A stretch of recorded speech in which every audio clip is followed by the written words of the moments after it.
Chapter 24 Baba's Wit and Humor. Chana Leela. Hemat Pant. Sudama. Anna Chinchinikar versus Moshibai. Preliminary. Unless we surrender our ego to the feet of our Sadguru, we will not succeed in our undertaking. If we become egoless, then our success is assured.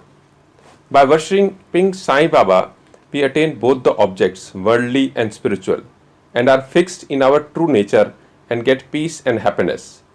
Therefore, those who want to accomplish or gain their welfare should respectfully hear Sai Baba's leelas or stories and meditate on them. If they do this, they will easily attain the object of their life and get bliss.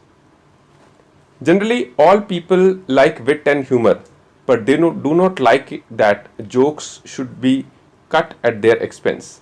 But Baba's method was peculiar.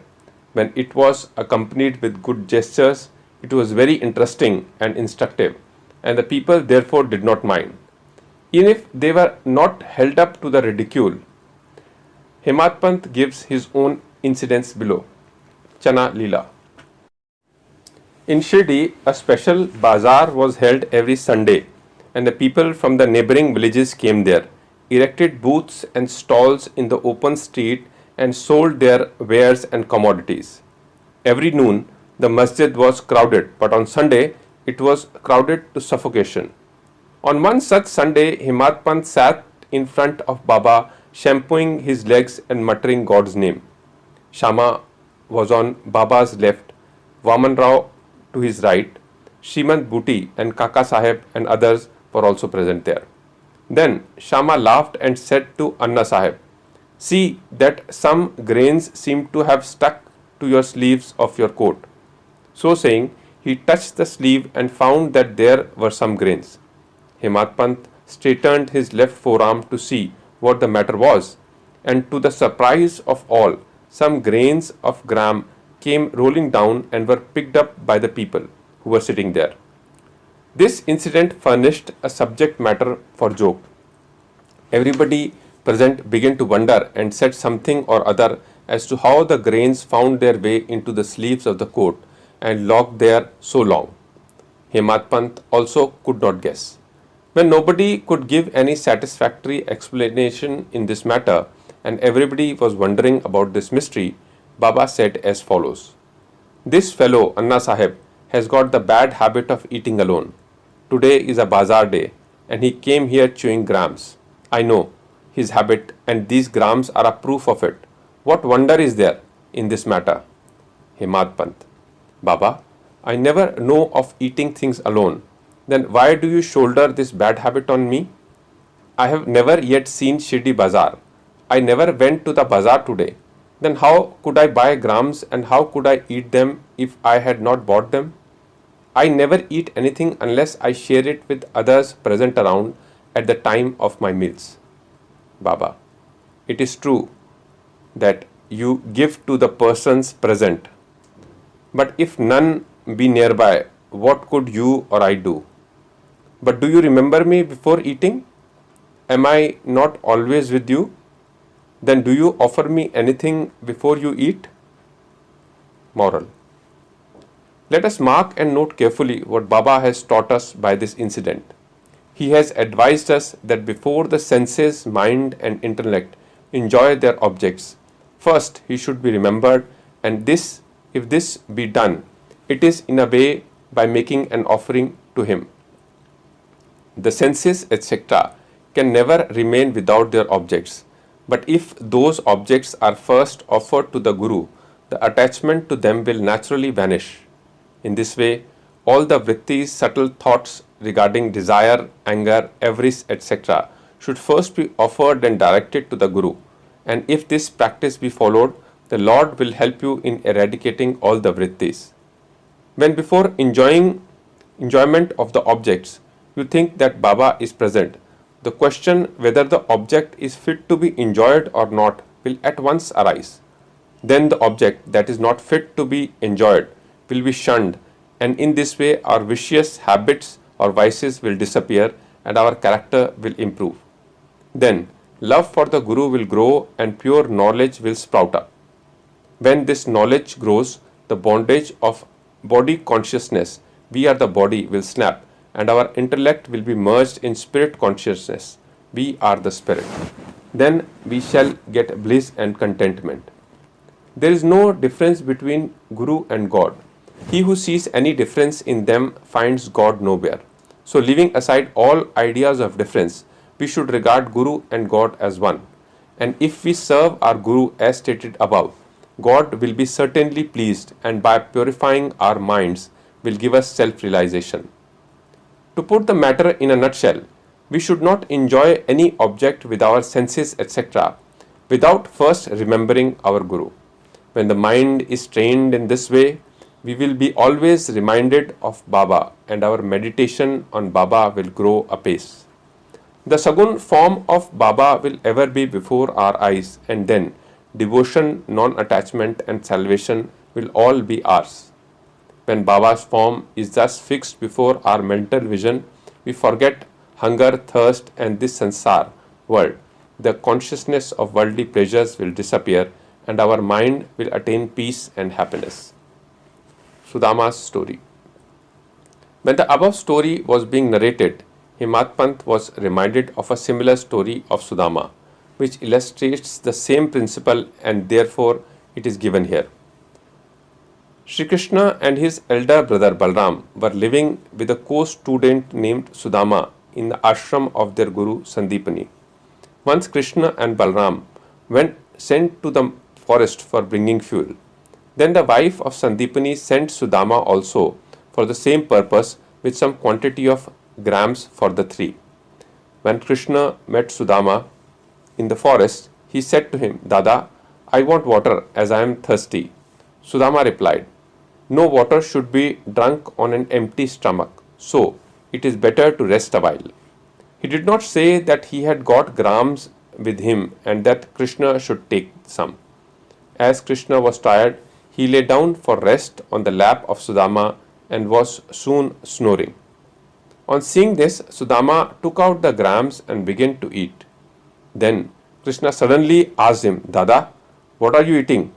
What is this chitter chatter sound? He replied, What is there to eat? I am shivering with cold and my teeth are chattering. I can't even repeat Vishnu Sahasranam. Hearing this, the omniscient Krishna said, I just had a dream in which I saw a man eating things of another, and when asked about this, he said, What dust should I eat? Meaning thereby that he had nothing to eat. The other man said, Let it be so. Dada, this is only a dream. I know that you won't eat anything without me. Under the influence of the dream, I asked you what you were eating.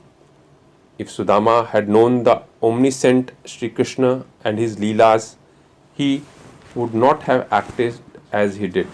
Therefore, he had to suffer for what he did. Though he was a chum of Sri Krishna, he had to pass his later life in utter poverty. But when he later offered Krishna a handful of parched rice earned by his wife with her own labor, Krishna was pleased and gave him a golden estate to enjoy. This story should be remembered by those who have the habit of eating things alone without partaking them with others. The Shruti also emphasizes this lesson and asks us to offer things first to God and then enjoy them after they are renounced by Him. Baba also has taught us the same lesson in this inimitable and humorous way. Anna Chinchinikar versus Maushi Bhai. Himatpant now describes another witty incident in which Baba played a peacemaker's part. There was one devotee by the name of Damodar Ghanshyam Babare alias Anna Chinchinikar. He was simple, rustic and straightforward. He cared for nobody, always spoke plainly and carried all dealings in cash. Though he looked outwardly harsh and uncompromising, he was good-natured and guileless. So Sai Baba loved him. He has willed away all his property to Sri Sai Baba Sansthan, Shirdi. One day, like others, serving Baba in their own way. This Anna was shampooing the left arm of Baba, which rested on the railing. On the other side, one old widow named Vinubai, whom Baba called mother and all others called Moshibai, was serving Baba in her own way.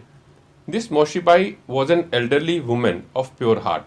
She clasped the fingers of both her hands around the trunk of Baba and was at this time massaging Baba's abdomen. She did this so forcibly that Baba's back and abdomen became flat and Baba moved from side to side. Anna, on the other side, was steady, but Moshibai's face moved up and down with her strokes. Once it so happened that her face came very close to Anna's. Being of a witty disposition, she remarked, "Oh, this Anna is a lewd fellow. He wants to kiss me. Even being so old with grey hair, he feels no shame in kissing me." These words enraged Anna, and he pulled up his sleeves and said, "You say that I am an old bad fellow? Am I quite a fool? It is you who has picked up a quarrel with me." All the persons present there were enjoying this encounter between them. Baba, who loved both of them equally and wanted to pacify them, managed the affair very skillfully. Lovingly, he said, "Oh Anna, why are you unnecessarily raising this hue and cry? I do not understand what harm or impropriety is there when the mother is kissed." Hearing these words of Baba, both of them were satisfied, and all the persons laughed merrily and enjoyed Baba's wit to their heart's content.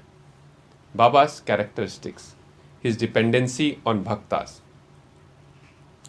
Baba allowed his devotees to serve him in their own way and did not like any other persons interfering in this. To quote an instance, the same Moshibai was on another occasion kneeling Baba's abdomen.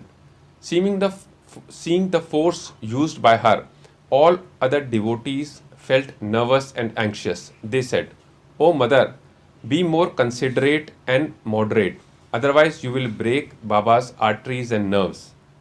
At this, Baba got up at once from his seat and dashed his satka on the ground. He got enraged and his eyes became red like live embers. None dared to stand before Baba. Then he took hold of one end of the satka with both hands and pressed it in the hollow of his abdomen. The other end he fixed to the post and began to press his abdomen against it. The satka, which was about 2 or 3 feet in length, seemed all ready to go into the abdomen, and the people feared that the abdomen would be ruptured in a short time. The post was fixed and immovable, and Baba began to go closer and closer to it and clasped the post firmly.